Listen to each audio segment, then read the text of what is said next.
E você aí que se inscreveu no concurso IBAMA para o cargo de analista ambiental, tema 1, vamos fazer aqui uma aula específica falando sobre as 5 leis mais importantes aí para a nossa prova do concurso IBAMA.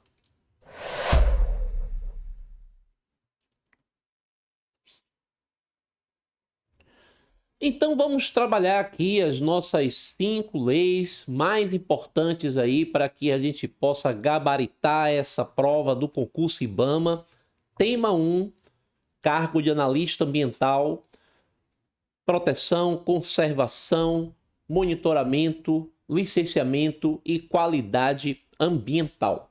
Então, compartilhando aqui a nossa tela, aqui as nossas 5 leis para gabaritar a prova e começando com a nossa Política Nacional de Meio Ambiente, que é a Lei 6938 de 81 e que é o fundamento de tudo, porque esta é a primeira lei que trabalha todo o processo, toda a política nacional de meio ambiente.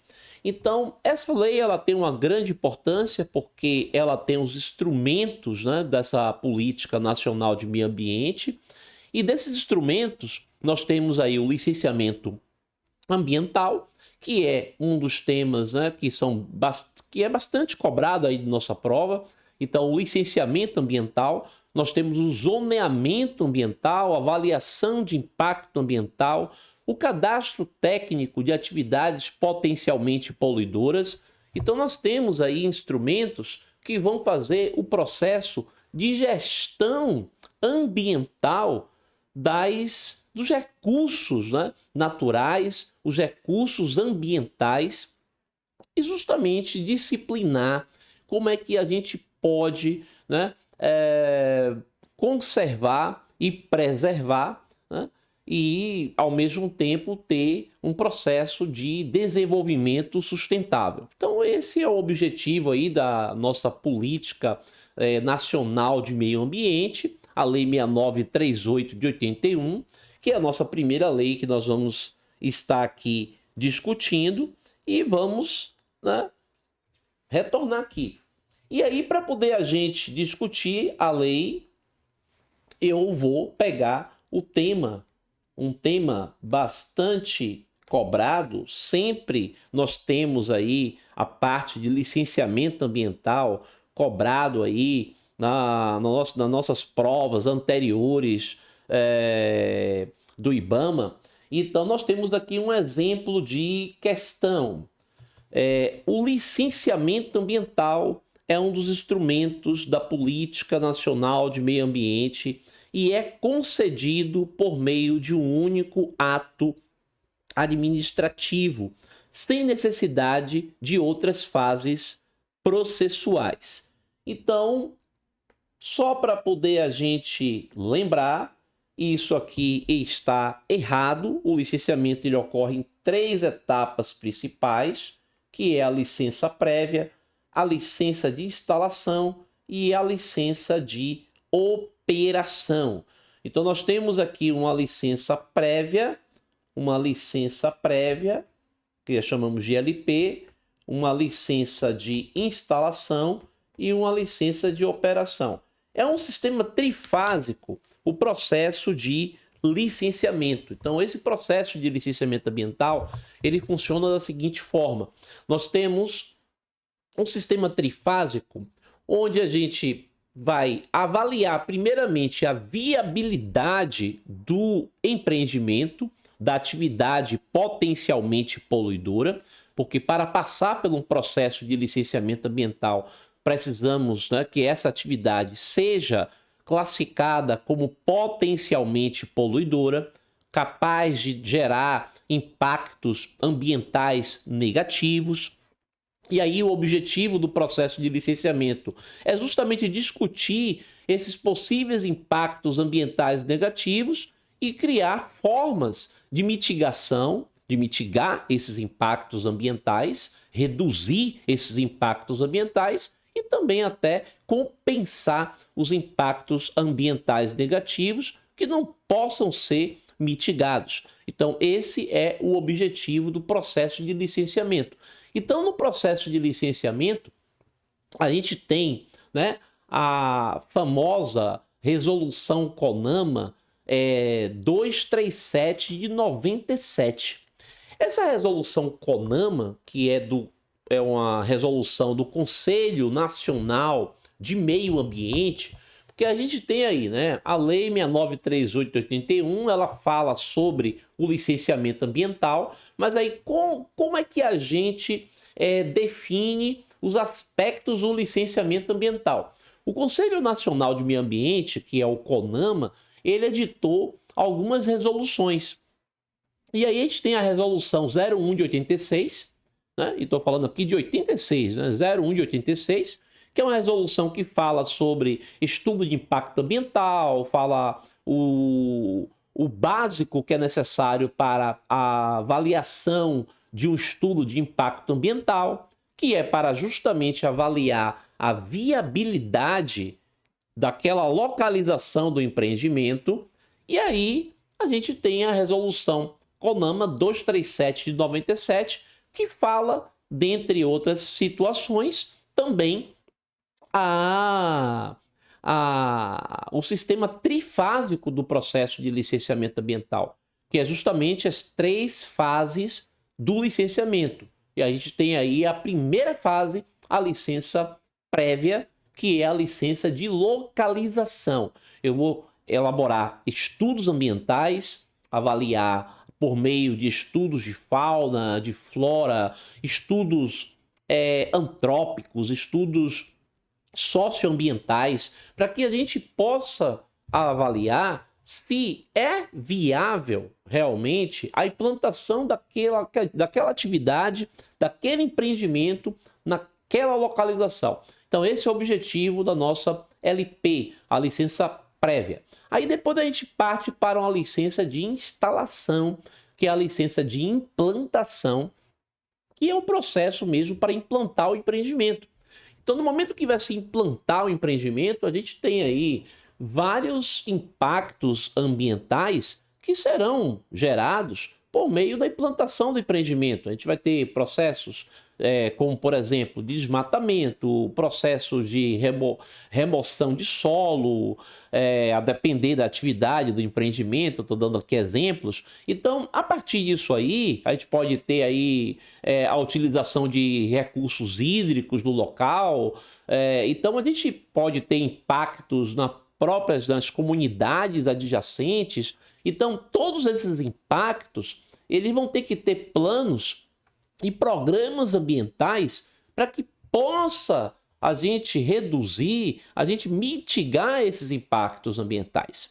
Então, esse é o objetivo da licença de implantação. No momento em que se pede a essa licença de instalação, a licença de implantação, o empreendedor é obrigado a entregar todo um planejamento, um plano, né, planos e programas com o objetivo de mitigar todos os impactos ambientais e negativos, e os impactos ambientais positivos podem até ser potencializados, como, por exemplo, geração de emprego, outros impactos ambientais que sejam positivos nas comunidades e na fauna e flora. E aí a gente vai ter aí a emissão da licença de instalação com a entrega desses planos e programas, um projeto básico ambiental, certo? Que já foi proposto lá no estudo ambiental para avaliar a viabilidade ambiental lá na licença prévia. E aí, depois que ocorre o processo de implantação do empreendimento, a gente tem aí a emissão da licença de operação. Então, a licença de operação é um processo para operar a atividade, operar o empreendimento, e é claro que ao longo dos 4 anos, 5 anos, 6 anos de operação do empreendimento, que o órgão ambiental, que nesse caso aqui está falando de IBAMA, então estamos falando aqui de atividades licenciadas pela União, atividades geralmente com um significativo impacto ambiental, e muitas delas precisam realmente de um estudo de impacto ambiental, o EIA-RIMA, porque toda atividade considerada como significativo impacto ambiental, e isso está lá na resolução CONAMA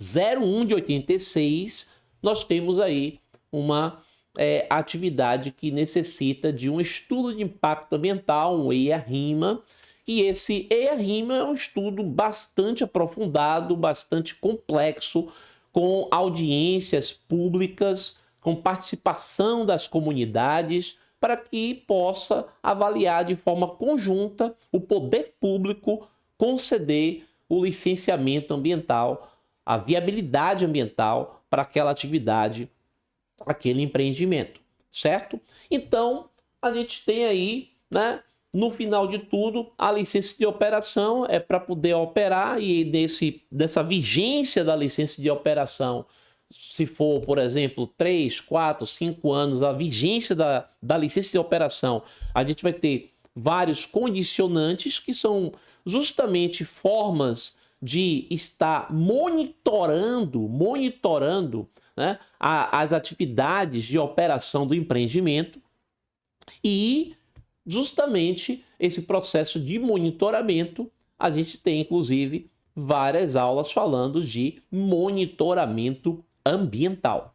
Então, aqui, dando continuidade aqui às nossas legislações, nós temos aqui também a Lei de Crimes Ambientais, que é a Lei 9.605 de 98, e é o braço penal do meio ambiente, porque como você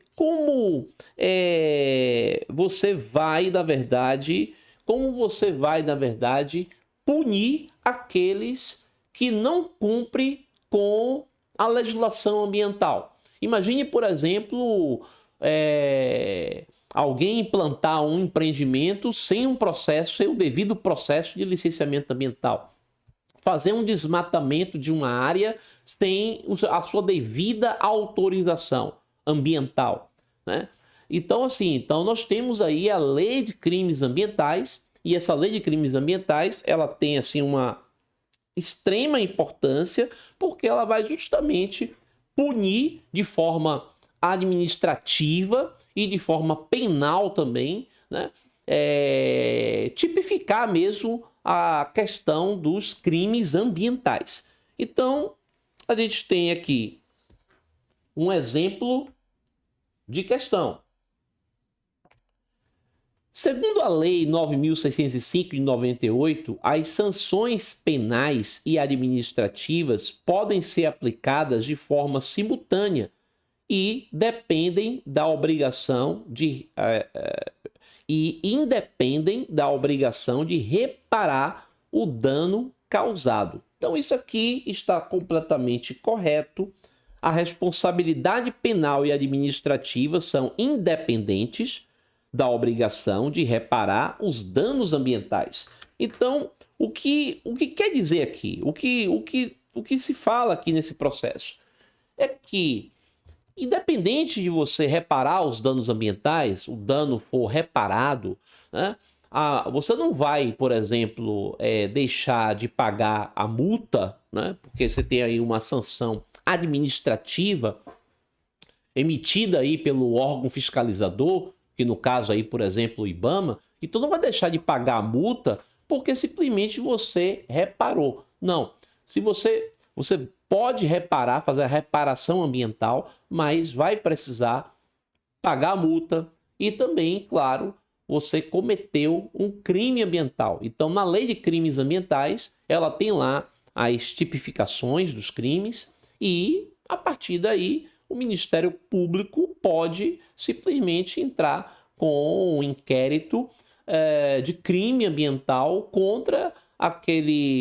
aquela pessoa, né? Pode ser uma pessoa física ou pessoa jurídica, né? Uma empresa ou uma pessoa física que cometeu aquele tipo de crime ambiental e vai ter que pagar na justiça, né, com a penalização. que, a depender da tipificação aí do crime, pode ser uma detenção, pode ser uma reclusão, né? Isso vai depender, claro, do tipo de crime ambiental que está lá dentro da lei de crimes ambientais, né? Então a gente tem essa situação aqui e partimos então aqui para uma outra lei, que é o Código Florestal. Código Florestal, ele tem aqui o objetivo de proteção das áreas naturais, é a Lei 12.651 de 2012, certo? E nós temos aqui um exemplo de questão aqui, ó. A supressão de vegetação nativa em APPs pode ocorrer para atividades de utilidade pública, interesse social ou baixo impacto ambiental. Ó, só para poder a gente lembrar o que são APPs, né? Então, a APP é a área de preservação permanente, porque assim, aqui no nosso Código Florestal, a gente tem assim algumas formas de preservar e conservar as áreas naturais. Então, a gente pega, por exemplo, propriedades rurais, ela tem que manter, né? As áreas de preservação permanente, que a gente tem aí, por exemplo, os cursos hídricos, e a gente tem a mata ciliar, que vai proteger esses cursos hídricos. Isso aí é uma área de APP, é uma área de preservação permanente. Dentro também das propriedades rurais, nós temos que manter também uma reserva legal. Então, assim, o proprietário rural, ele não tem o direito de desmatar toda a área. Ele tem, na verdade, ele pode pedir autorização para fazer a supressão de uma parte da área da sua propriedade, mas ele tem que manter o mínimo que é a reserva legal, e que, a depender aí da situação da região do país, o mínimo é 20%. Então, pode chegar até 80%, que é nas áreas de florestas da Amazônia Legal. Então, na Amazônia Legal, nas áreas de floresta amazônica mesmo, é 80%. Mas, no mínimo, no caso, é 20%. Então, a gente tem aí, a depender, claro, da região, essa parte da reserva legal, que tem que ser preservada, né? E a reserva legal escolhida não é também assim de forma aleatória. A reserva legal é sempre escolhida pela avaliação de zoneamento ambiental, pela sensibilidade do local, pela fauna e flora que existe ali. Então, geralmente se faz assim um pequeno estudo para ver qual é o melhor local para tornar aquela área como reserva legal da propriedade. E além da reserva legal, nós temos aí as áreas de preservação permanente. Essas áreas de APP, de preservação permanente, a gente tem aí, por exemplo, a mata ciliar, a gente tem o topo de morro, as áreas íngremes, né? Essas áreas íngremes também a gente não tem como... são áreas protegidas, não pode desmatar. Então, a gente tem as nascentes, então, o entorno de nascentes, que é uma APP de 50 metros no entorno de uma nascente, onde nasce o curso hídrico. Então, a gente tem aí essas áreas que devem ser preservadas, e o objetivo do Código Florestal é justamente disciplinar o que pode ser feito ou não. Então, aqui, quando ele fala sobre a supressão de vegetação nativa em APPs, a gente sabe que essa área é uma área preservada, ela tem que ser preservada.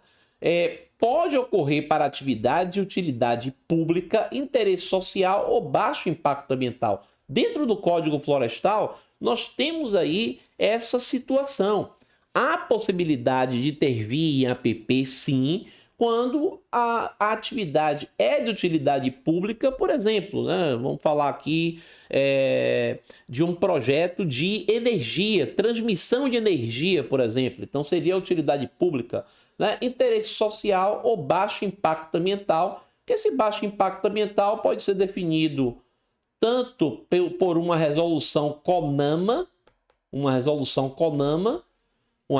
do Conselho Nacional de Meio Ambiente, ou então pela resolução dos Conselhos Estaduais de Meio Ambiente. O Conselho Estadual de Meio Ambiente, ele também pode definir algumas atividades como de baixo impacto ambiental e que pode intervir em APP.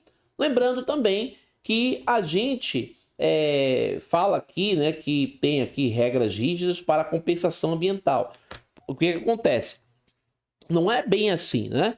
A intervenção em APP, ela pode acontecer nessas situações de interesse de utilidade pública, interesse social e, no caso de baixo impacto ambiental, mas se não tiver uma alternativa locacional, né? Caso não tenha uma alternativa locacional, não tenha como, né, mudar a localização para a supressão daquela área para poder executar aquela atividade, aí a gente vai ter que intervir realmente em APP. Nessas três situações, certo? Porque tem casos, por exemplo, que não tem alternativa locacional. Por exemplo, a gente vai lá e fala, por exemplo, de uma... A gente fala, por exemplo, de uma construção de uma rodovia. Na construção de uma rodovia, a gente não tem como ter uma alternativa locacional muitas vezes. E aí tem que fazer realmente a intervenção em APP, certo? E vamos então agora para a nossa aqui, ó, a nossa lei 9.985, que é também de proteção de áreas naturais, que é o Sistema Nacional de Unidades de Conservação. Então, nesse Sistema Nacional de Unidades de Conservação, que a gente tem aí a criação das unidades de conservação, que nós temos as unidades de conservação de proteção integral e as unidades de conservação de uso sustentável, como, por exemplo, as APAs, Área de Proteção Ambiental. De qualquer forma, o objetivo sempre da unidade de conservação é a gente proteger áreas sensíveis que precisam de proteção, que precisam de preservação ou conservação, vai depender, certo? E nós vamos criar, então, uma unidade de conservação, que pode ser federal, que aí a gestão é federal, é pela União, no caso, o Instituto Chico Mendes, que é o ICMBio, que é responsável pela gestão das unidades de conservação federal, e no caso também pode ser criada também unidades de conservação estaduais, unidades de conservação municipais também, que aí a gente vai ter a gestão do estado ou a gestão do município, certo? No caso, os órgãos executores do estado, do município, que vai fazer a gestão dessas unidades de conservação. Então, a gente tem aqui o exemplo aqui de uma questão. As unidades de conservação de uso sustentável permitem atividades produtivas desde que compatíveis com objetivos da área protegida. E essa unidade de conservação, chamada de APA, Área de Proteção Ambiental, que ela é uma unidade de conservação de uso sustentável, e isso é certo. O manejo sustentável de recursos é permitido em UCs, né? Em unidades de conservação, como florestas nacionais e reservas de desenvolvimento sustentável. E, no caso também, claro, as áreas de proteção ambiental, as APAs, né? As famosas APAs. Porque a gente tem a possibilidade de executar algum tipo de atividade, a depender, claro, do plano de manejo que foi aí proposto aí por essa unidade de conservação. Então, a gente tem aí, né, essa questão de lei.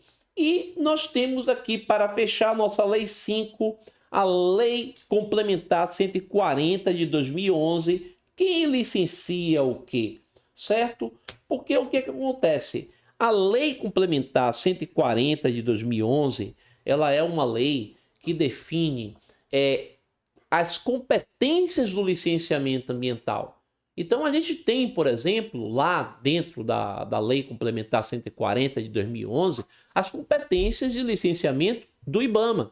Então o IBAMA, por exemplo, que é o que representa o ente federativo, né, o federal, então, que é a União, ele vai licenciar em atividades de impacto ambiental regional, ou seja, que perpassa por mais de um estado, geralmente empreendimentos de significativo impacto ambiental, mas que tenha impacto ambiental regional, ou que esteja atrelado a unidades de conservação federal, certo?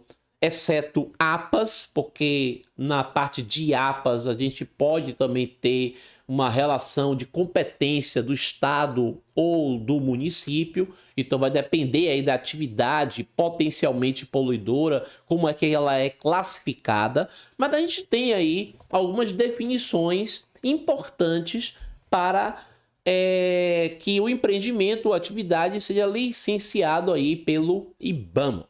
Então a gente tem aqui uma questão de exemplo,